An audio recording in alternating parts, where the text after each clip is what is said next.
우리는 우리가 행복하도록 만들어진 존재라고 생각할지도 모릅니다. 하지만 슬픈 사실은 우리는 사실 행복을 위해서만 설계된 존재는 아닙니다. 우리가 지금 여기 높은 건물에 둘러싸여 문명 혜택을 누리며 그 문명을 발전시켜 나가는 것은 혹독한 자연환경 속에서 생존에 적합한 판단을 내렸고 그 시련 속에서 살아남았기 때문입니다. 하지만 이런 과정이 우리를 꼭 더 행복하게 만들지는 않았습니다. 오히려 더 불행하게 만들고 있습니다. 현대인은 점점 덜 행복해지고 있습니다. 국립건강정신센터의 정신건강 통계를 보면 최근 1년 동안 2주 이상 슬프거나 절망감을 느낀 사람이 11.3%나 됩니다. 건강보험 심사평가원 통계에 따르면 2022년 우울증으로 진료받은 환자는 이미 100만 명을 넘어섰습니다. OECD 통계에 따르면 한국 성인 우울증 유병률은 36.8%입니다. 한국인은 이미 10명 중 4명이 우울한 상태라는 의미입니다. 기관마다 수치는 다르지만 공통된 결론은 있습니다. 우리는 혹은 우리 주변은 이렇게 저렇게 우울하게 살아가고 있습니다. 우리 사회에서는 성취와 경쟁을 지나치게 강조합니다. 우리는 어릴 때부터 성공과 실패라는 틀에서 살아왔습니다.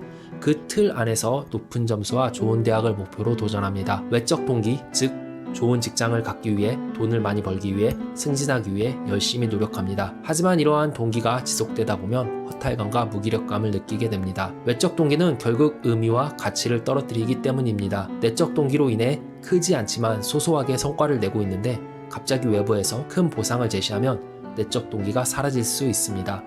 열심히 공부하려고 마음먹었는데 성적이 오르면 용돈을 올려준다는 외적 동기가 더해지면 어느새 원래 하려고 마음먹었던 공부는 숙제처럼 느껴져 흥미를 잃기 마련입니다. 또한 성취 위주 경쟁 사회에서는 사람들 간의 우열이 생깁니다. 학교는 아이들을 서열화시켜서 줄을 세웁니다. 1등부터 100등까지 줄 지어놓고 몇 등인지에만 관심이 있습니다. 이 일을 통해 열등감을 느끼는 사람이 많아지고 1등마저도 불안감을 느낍니다. 학교나 회사에서는 협력보다 경쟁이 강조됩니다. 행복의 중요 조건 중 하나인 동료애와 협력 정신은 사라집니다. 학생들이 무엇을 하면 행복한지에 대해서는 아무도 관심이 없습니다. 결국 이런 상황에서는 진정한 행복을 느끼기 어렵습니다. 경쟁만을 배우며 자라온 학생들은 사회에 나와 어떻게 협력하며 살아갈 수 있을까요? 행복과 동기부여의 핵심은 외부에서 오는 것이 아니라 내면에서 나옵니다. 이를 내적 동기라고 부르며 내적 동기는 행동 그 자체에서 기쁨과 보상을 얻는 것을 말합니다. 경쟁에서 승리했을 때뿐만 아니라 우리가 속한 집단에서 함께 목표를 설정하고 나아가는 그 과정을 통해 느끼는 소속감 속에서 우리는 더 큰 행복을 느낍니다. 가족, 친구, 동료와 함께 공동의 목표를 위해 협력하고 앞으로 나아가는 과정에서 결과를 떠나 우리는 그 과정 자체를 즐기며 큰 행복을 느낍니다. 이타심 그리고 사랑에 관련한 내적 동기도 행복의 중요한 요소들입니다. 일에 대한 열정이나 부모의 무조건적인 사랑은 큰 행복감을 줍니다. 또한 더 나은 사회를 만들기 위해 일하거나 자신의 재능과 경험을 바탕으로 세상에 도움을 주는 것 역시 큰 의미와 행복을 가져다 줍니다. 현대 사회에서는 많은 사람들이 자신을 불행하다고 느낍니다. 사실 이전 세대에 비해 더 여유로운 환경에 살고 있음에도 불구하고 나는 행복하지 않다고 생각하는 사람들이 많아졌습니다. 이는 어릴 때부터 물질적 성공과 행복을 동일시하며 살아왔기 때문입니다. 좋은 직장에 들어가고 큰 차를 타고 다니며 더 넓은 집을 사면 자동으로 행복이 따라올 것이라는 착각을 하게 됩니다. 그러나 이러한 물질적 성공은 모든 사람들에게 적용되지 않으며 이를 통해 얻는 즐거움은 금방 사라지고 맙니다. 우리는 무언가를 잘못하고 있습니다. 우리가 우리를 행복하게 만들고 있다고 생각하는 수많은 것들에 대해 오해하고 있습니다. 심리학자 댄 길버트와 팀 윌슨이 잘못된 욕구라 부르는 행복에 관한 우리의 보편적 실수 과정에 대해 연구했습니다. 잘못된 욕구란 우리가 행복을 가져다 줄 것이라고 믿는 목표나 조건들을 설정하고 추구하지만 그것들이 실제로는 기대했던 만큼의 행복을 가져다 주지 않는 경우를 말합니다. 이러한 잘못된 욕구는 돈, 승진, 자동차, 더 넓은 집과 같은 물질적 또는 경제적 목표뿐만 아니라 외모, 사회적 성취, 연애관계와 같은 개인적 성취에서도 나타납니다. 우리가 행복의 전제 조건이라 믿었던 수많은 것들이 실제로는 그렇게 크게 행복과 연관되지 않았다는 점이 연구를 통해 밝혀졌습니다. 더 행복해지기 위해 무언가를 해야 할지에 대해 이런저런 생각을 많이 갖고 있습니다. 하지만 이 연구에 따르면 이러한 생각 중 상당수가 틀렸습니다. 즉, 우리는 어떻게 하면 행복할지를 모른다는 것입니다. 불행 중 다행인 것은 우리가 성공의 결과에 대해서만 과대평가하지 않습니다. 실패에 따른 고통도 과대평가한다는 점입니다. 사안에 따라 예외가 있을 수 있지만 우리가 생각하는 실패나 괴로움은 실제로 그만큼 심각하지 않으며 모든 나쁜 일은 약 3개월 정도만 지나면 우리의 행복한 삶에 지속적인 영향을 미치지는 못합니다. 모든 인간이 심리적 면역 체계를 지니고 있어 행복한 일도 금세 지나가지만 나쁜 일도 머지않아 더 이상 민감하게 반응하지 않습니다. 인생 뭐 별거 있어? 종종 이런 말을 합니다. 때때로 삶에 대한 이러한 가벼운 태도가 심리적 면역 체계를 키울 수 있습니다.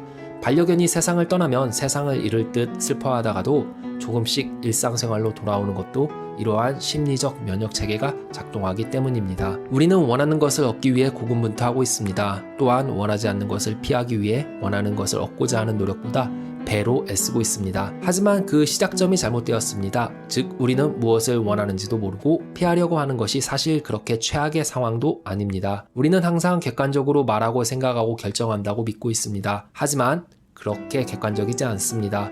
어떻게 보면 거의 대부분의 결정은 주관적입니다. 우리의 마음은 객관적으로 사고하지 못합니다. 우리가 무엇을 하고 있는지 갖고 있는지보다 다른 사람들과 비교해서 무엇이 부족한지 판단합니다. 이것을 심리학에서는 기준점 설정이라고 합니다. 연봉, 외모, 결혼의 만족도, 얼마나 자주 여행을 가는지부터 심지어 집에 어떤 가전제품을 사야 하는지 끊임없이 다른 사람들과 비교합니다.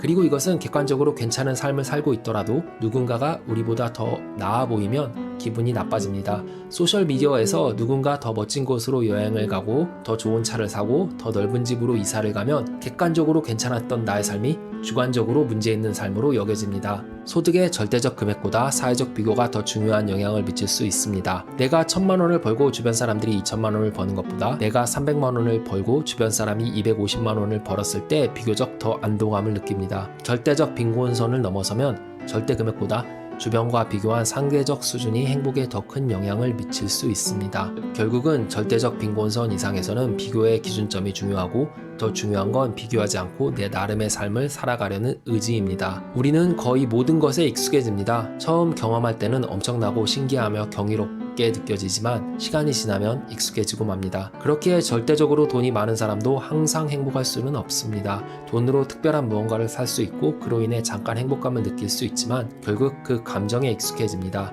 더 이상 그것이 특별하게 느껴지지 않으며 그로 인해 행복감도 점차 사라집니다. 이를 쾌락의 순응이라고 부릅니다. 이렇게 우리는 무엇이 진정으로 우리를 행복하게 만드는지도 모른 채 끊임없이 자신을 남과 비교하며 살아갑니다. 더 많은 것을 가지면 더 행복할 것이라고 믿고 끊임없이 무언가를 구매하거나 새로운 시도를 해봅니다. 하지만 금세 그 쾌락에 익숙해지고 흥미를 잃습니다. 그리고 결국 다시 불행하다고 느낍니다. 그럼 어떻게 행복하게 살 수 있을까요?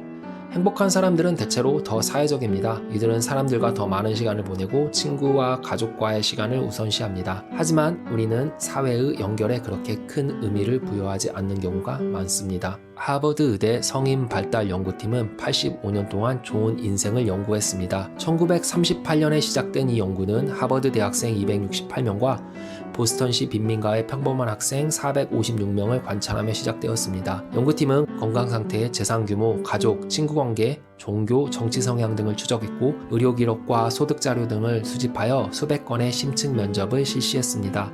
이들의 자녀 중 약 1,300명도 연구 대상에 포함되었습니다. 지금까지의 방대한 연구 결과를 토대로 잠정적 결론이 도출되었습니다. 의지할 사람이 있는 경우, 더 깊은 인간관계를 맺고 있을 경우 더 건강하고 만족도 높은 삶을 산다는 것을 발견했습니다. 고혈압과 당뇨와 같은 만성질환에 걸릴 확률이 더 낮았고 전반적인 인지 능력과 면역 체계도 좋았습니다. 사회적으로 고립된 사람은 코르티솔과 같은 스트레스 호르몬 수치가 더 높았고 뇌의 전반적인 기능도 비교적 떨어졌습니다. 미국에서 경제적 수입이 어느 정도 행복에 영향을 미쳤지만 이는 75,000달러까지이며 그 이후엔 소득과 행복이 비례하지 않았습니다. 사랑하고 아끼는 사람과 좋아하는 활동을 더 많이 하는 것이 행복에 훨씬 더 중요한 요소였습니다. 주변 사람들에게 먼저 다가가세요. 그리고 가볍게 대화를 시작해보세요. 사적이거나 정치적이거나 지나치게 복잡한 대화를 나눌 필요는 없습니다. 날씨 이야기를 하거나 오늘 하루 감사했던 일을 나누는 간단한 대화만으로도 관계는 시작될 수 있습니다. 특별히 할 말이 없다면 감사함을 표현해보세요. 끝까지 시청해 주셔서 감사합니다. 내용이 도움이 되셨다면 구독 부탁드립니다. 감사합니다.